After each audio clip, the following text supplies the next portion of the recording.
Dalam masa tajalli yang pernah kita pelajari pada tahap kedua, sampailah kita pada lam alif yang dikatakan lam jalalah, tubuh tersirat, tubuh batin bagi dia. Inilah yang akan kita lanjutkan kepada sifat bertajalinya diri batin dan sifat ini, sehingga dia dihimpun satu menjadi satu kodrat. Lam alif dikatakan lam jalalah, tubuh batin dan nyawa rahasia. Ini disebut tubuh rahasia. Ini akan disatukan lam alif dengan batin apabila dia bertemu dinamakan hayat. Hayat adalah suatu wujud yang hidup.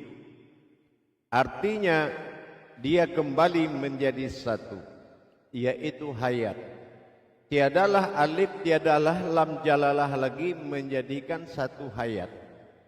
Bagaimana cara dia menjadi satu hayat? Lenyap alif kepada titik, titik menggerakkan wujud batin, itu yang dinamakan dengan tajalli hayat.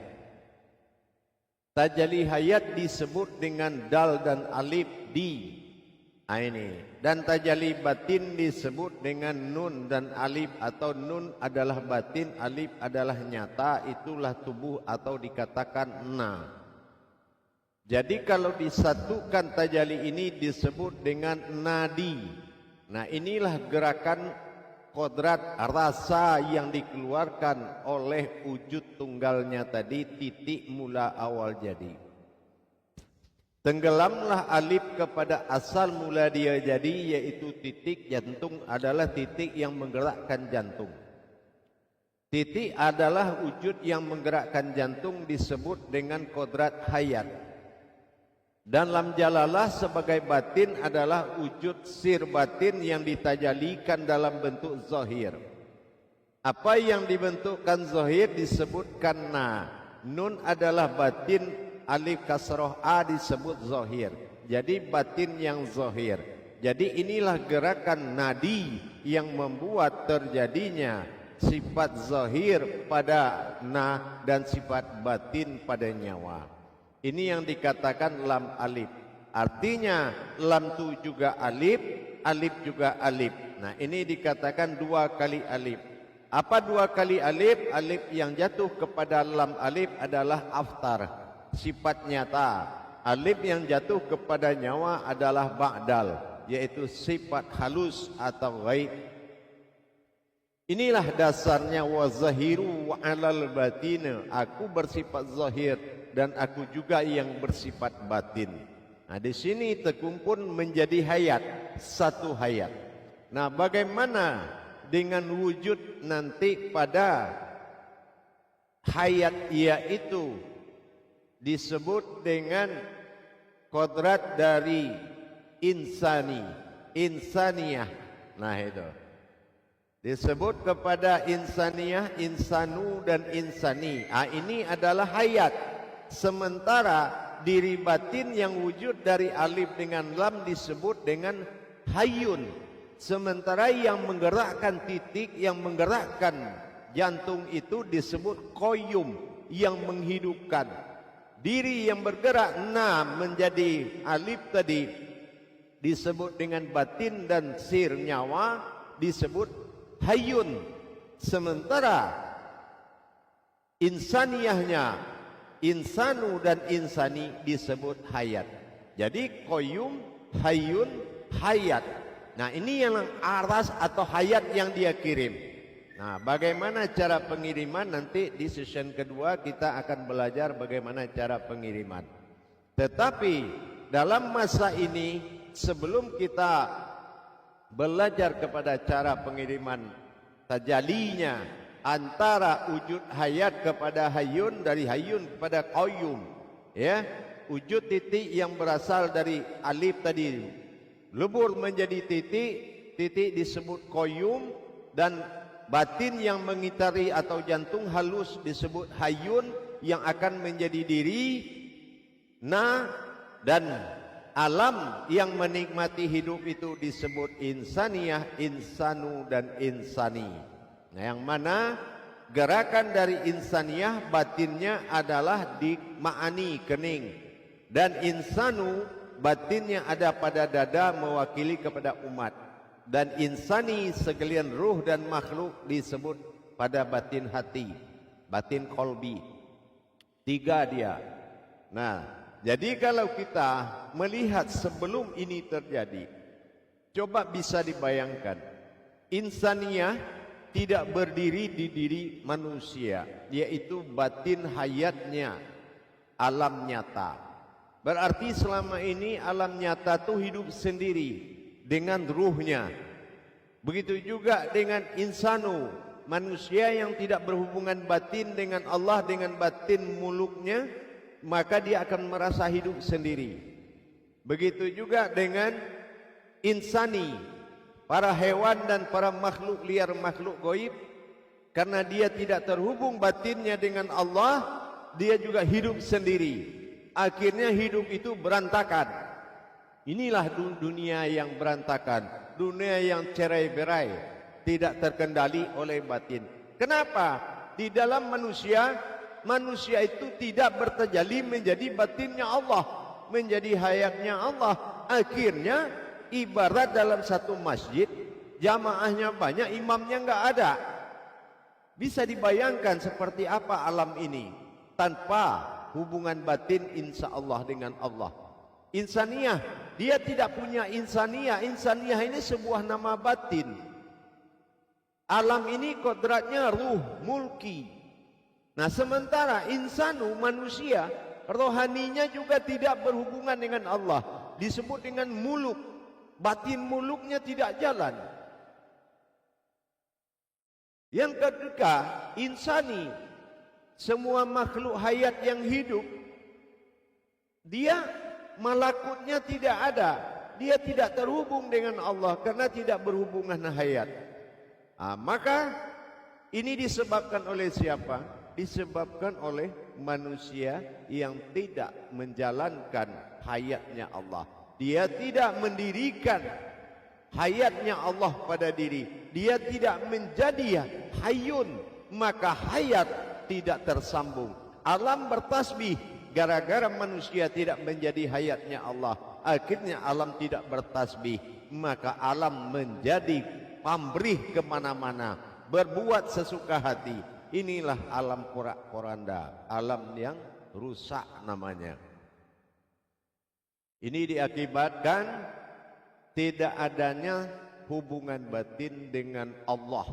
Yang menghubungkan alam insaniyah, insanu dan insani ini dengan Allah adalah hayatnya Allah.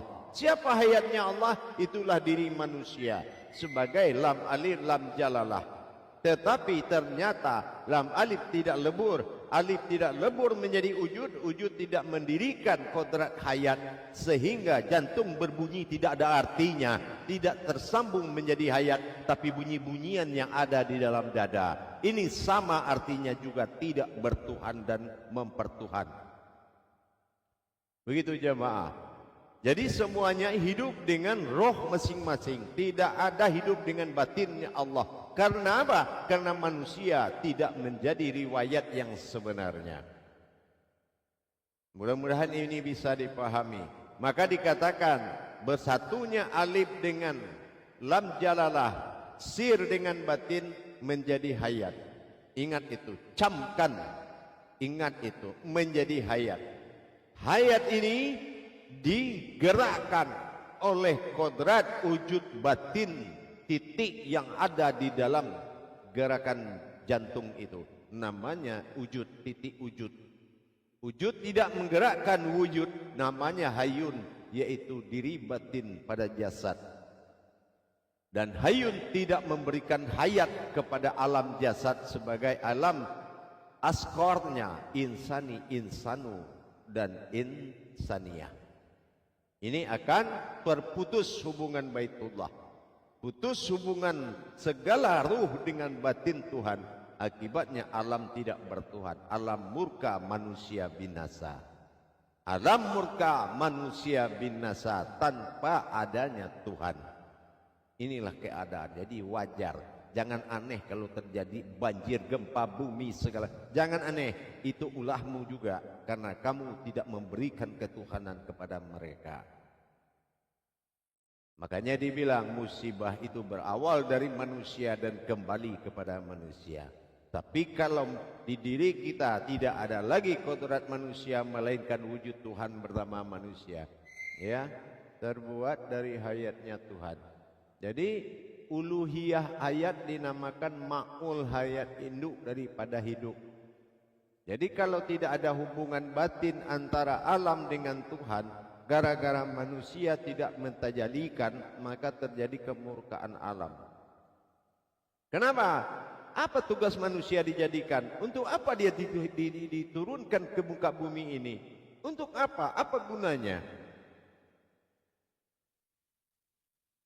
Tidak ada gunanya kalau cuma untuk makan, minum, tidur. Tidak ada gunanya.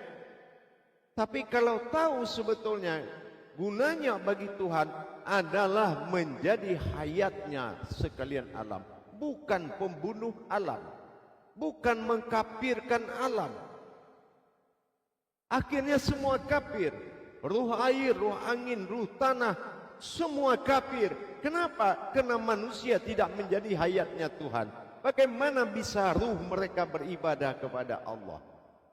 Bukankah Allah mengatakan pada Al-Quran, alam itu bertasbih kepadamu?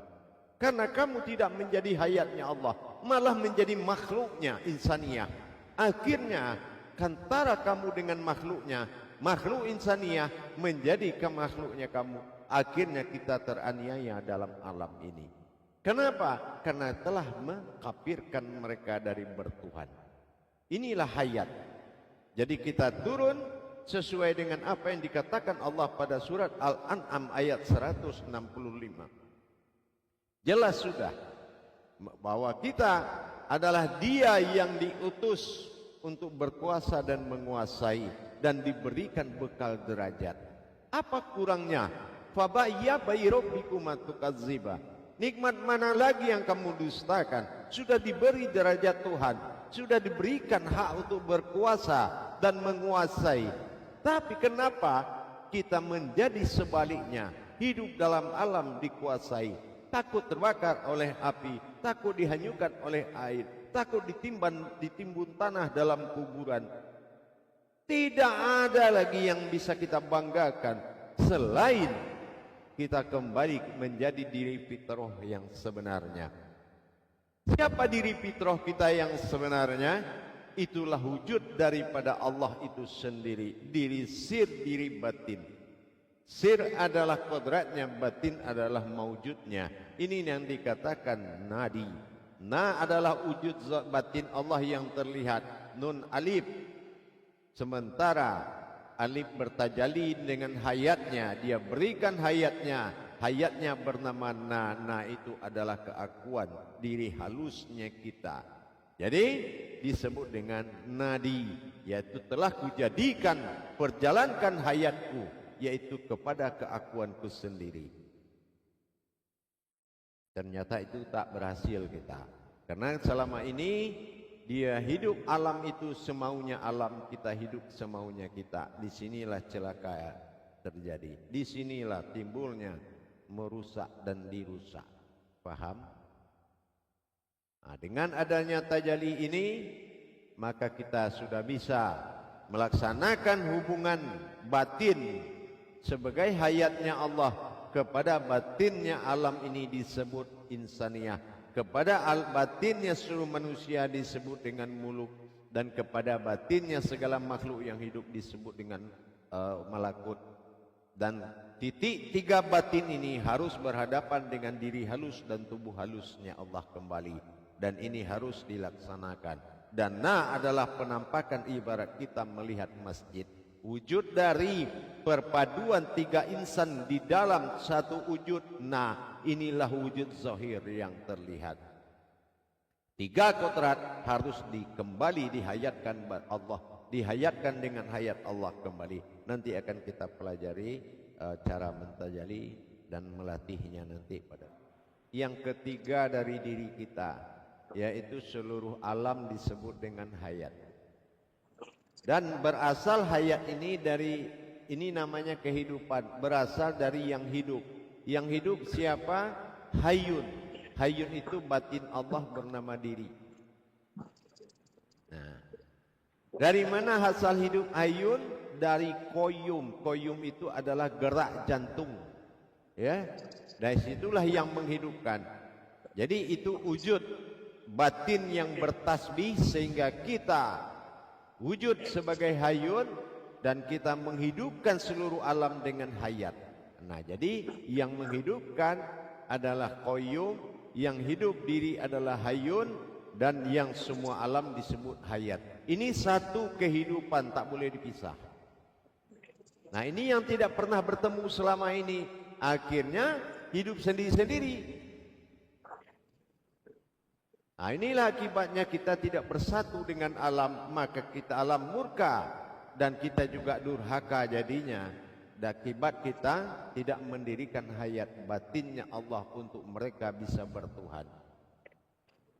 Harusnya kalau mereka bertuhan dengan Allah, kepada Allah, maka adalah kita sebagai khalifahnya Allah yang harus dia selamatkan. Dia tumbuhkan segala bentuk rezeki untuk makan kita. Tetapi karena kita memutuskan hubungan batinnya kepada Allah, maka dia menyembunyikan segala yang harusnya.